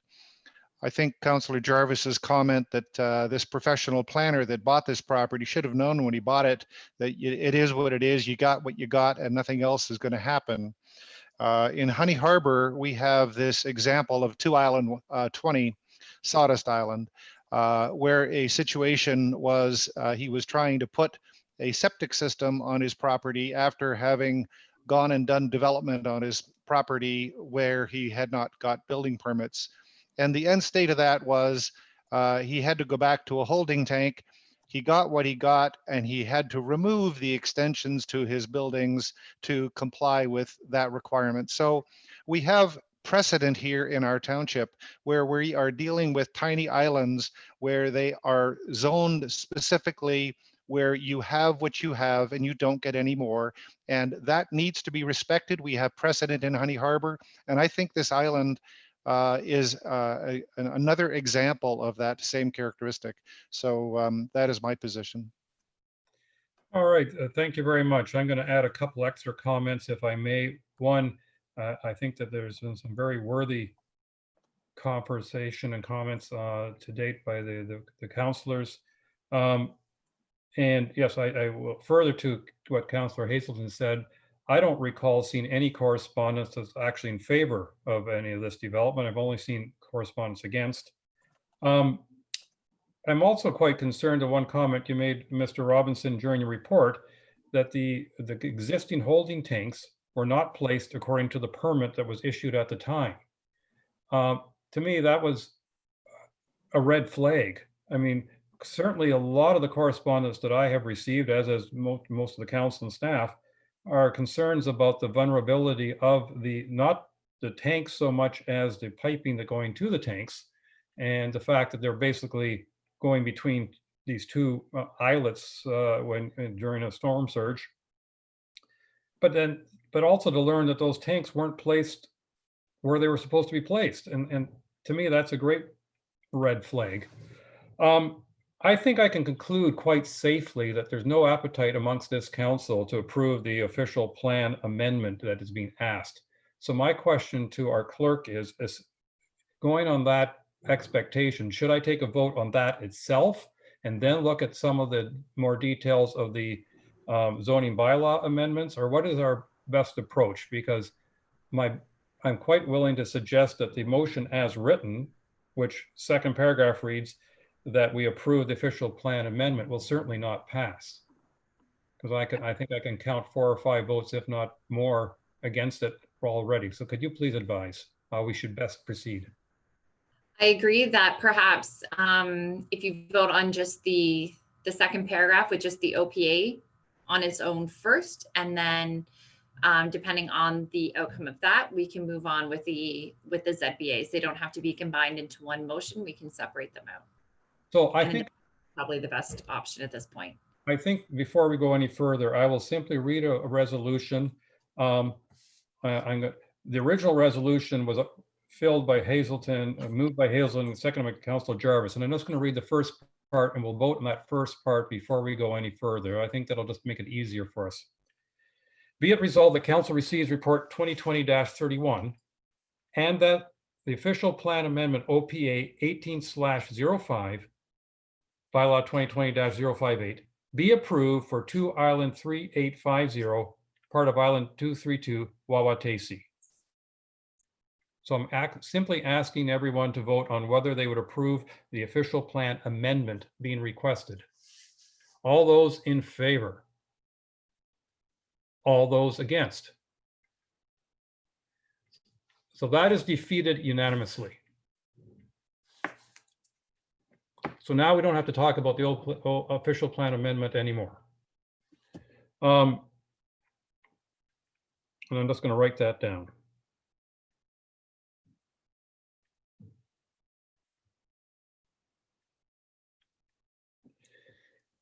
So now we have, so that automatically rules out zoning bylaw amendment option A, because that's now gone because that required an official plan amendment.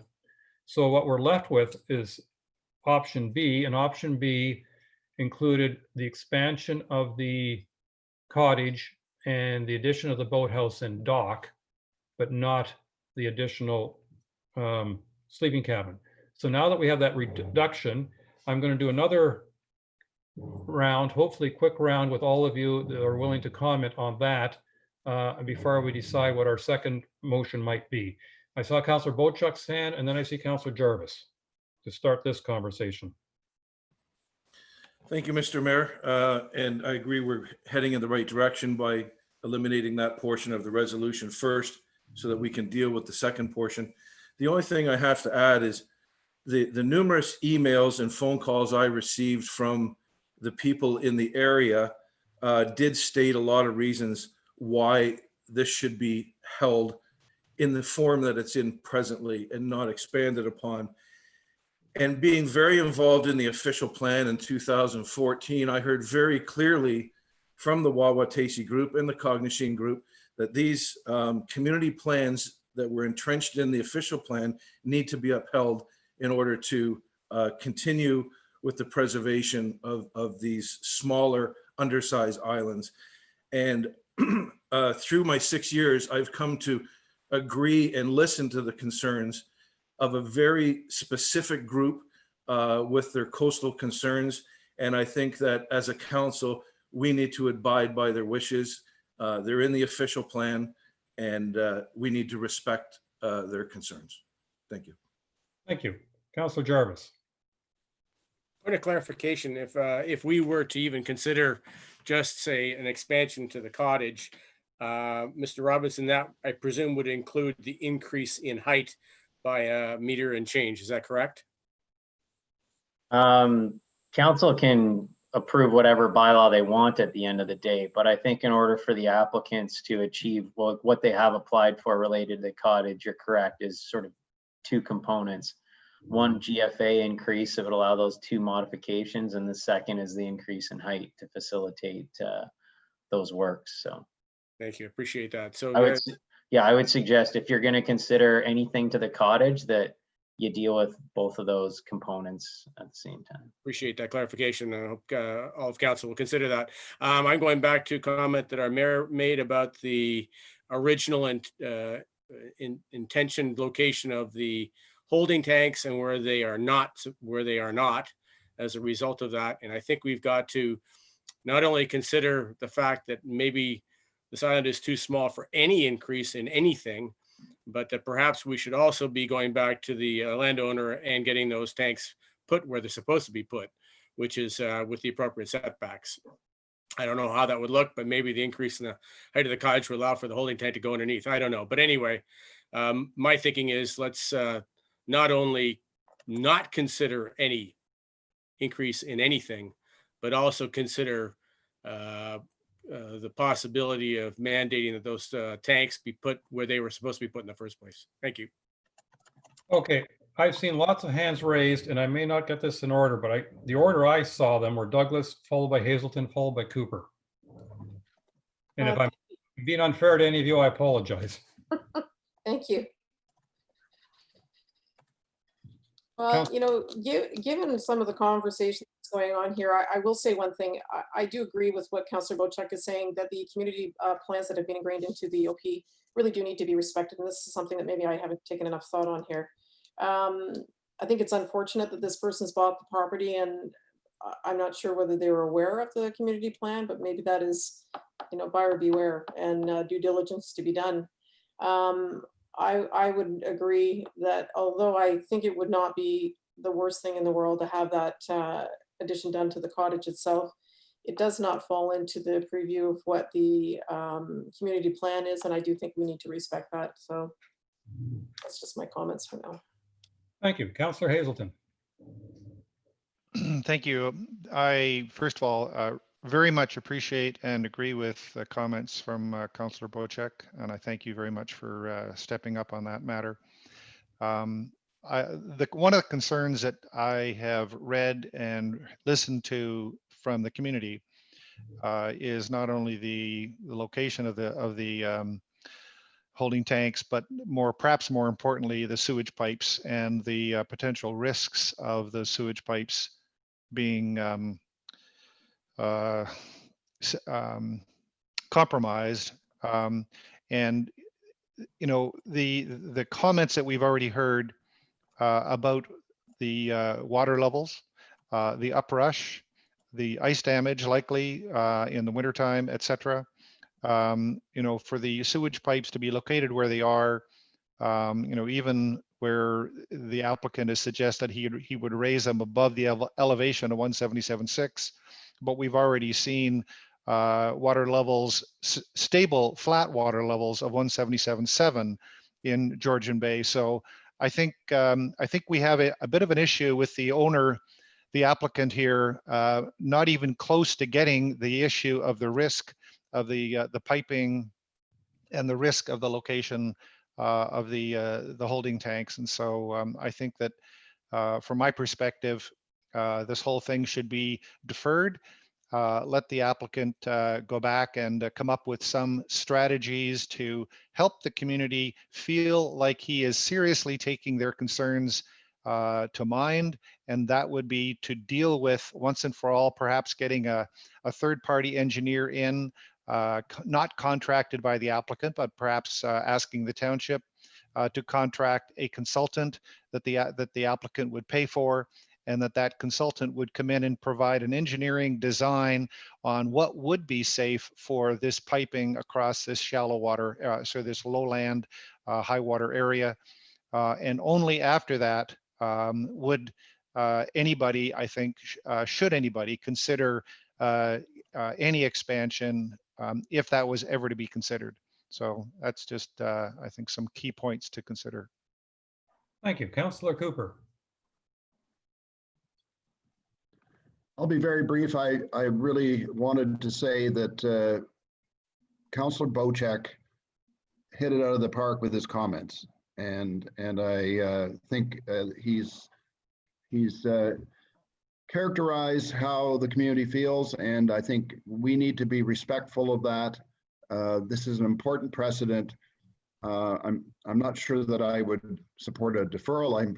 I would be inclined to say this needs to be turned down. So that's my thoughts. But thank you, Councillor Bochek. Councillor Rienko, I don't know if you raised your hand or not, but it's your turn if you want one. I would just suggest a call to vote. Okay.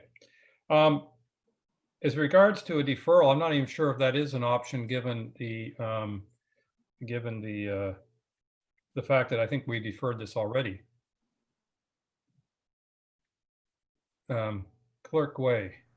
I'm not sure if this has been deferred already because the process was started before I was here, so I can't officially speak to that. Deferring is usually because we're waiting on more information versus not at a point ready to make a vote. So if there's more information you would like to request Well, back, At this point, based on what I'm hearing and a little bit of interpretation on my part, I have the feeling that most people are going to vote against this. And though I think further discussion may not be helpful, but I'm going to call the vote, and I'm going to read the second paragraph of the original draft motion. So it'll be moved by Councillor Hazelton, seconded by Councillor Jarvis. Be it resolved that Council receive report 2020-31 and that zoning bylaw amendment ZBA 18/28 be approved by enacting bylaw 2020-060 for 2 Island 385, part of Island 232, Wawa Tacey. All those in. Oh, 1 second, sorry. You want to? The resolution that you just read, I believe, Your Worship, was for the second bylaw. That you haven't read a resolution yet that deals with bylaw 2020-059. What, if I wasn't mistaken, wasn't 59 ruled out because we want to approve an official planning act?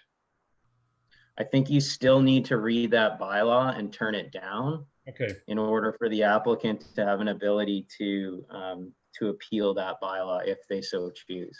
All right, well, we'll do this in 2 stages then. The first one is I'm going to read a motion in regard to the zoning bylaw amendment that would be required if the official planning act had been amended, which we've already turned down. And so that would read, be it resolved that Council receives report 2020-31 and that the zoning bylaw amendment ZBA 18/28 be approved by enacting bylaw 2020-059 for 2 Island 385, part of Island 232, Wawa Tacey. All those in favor? All those opposed? All right, that is defeated unanimously. Now, I will read this, exactly the same motion again, but this is to approving bylaw 2020-059, which is basically approving, sorry, you're right. Thank you for your head shake, Mr. Council Hazelton. I'm now reading the bylaw 2020-060, which basically approves all the changes that they want with the exception of the additional sleeping cabin. I hope I'm clear.